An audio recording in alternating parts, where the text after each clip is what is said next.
ஆலங்குளத்தில் பொது சுகாதாரத்துறை சார்பில் டெங்கு விழிப்புணர்வு பேரணி. டெங்கு காய்ச்சல் பரவலை தடுக்க பொதுமக்களிடையே விழிப்புணர்வு ஏற்படுத்தும் வகையில் பொது சுகாதாரத்துறை சார்பில் ஆலங்குளத்தில் டெங்கு ஒழிப்பு விழிப்புணர்வு பேரணி நடைபெற்றது.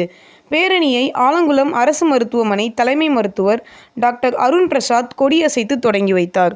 பேரணியில் பங்கேற்றவர்கள் வீடுகள் மற்றும் சுற்றுப்புறங்களில் மழைநீர் தேங்காமல் பராமரிக்க வேண்டும், பயன்படுத்தப்படாத டயர்கள், பிளாஸ்டிக் பாத்திரங்கள், தேங்காய் ஓடுகள் உள்ளிட்ட பொருட்களில் தண்ணீர் தேங்க விடக்கூடாது என பொதுமக்களிடம் விழிப்புணர்வு ஏற்படுத்தினர்.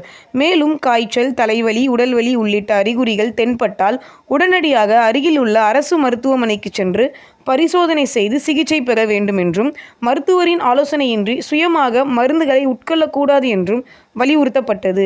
இந்த விழிப்புணர்வு பேரணியில் ஆலங்குளம் அரசு மருத்துவர் டாக்டர் ரேணு ஜான், பேரூராட்சி சுகாதார அலுவலர் சுந்தர், வட்டார சுகாதார மேற்பார்வையாளர் கங்காதரன், ஆரிய நர்சிங் பள்ளி ஆசிரியர் உமா, சுகாதார ஆய்வாளர்கள் விக்னேஷ், ராஜேந்திரகுமார், கலைவாணன், கண்ணன், கமலேஷ், டேவிட் சகாயராஜ், ராணிராஜன், சாம் டேனியல் உள்ளிட்டோர் கலந்து கொண்டனர்.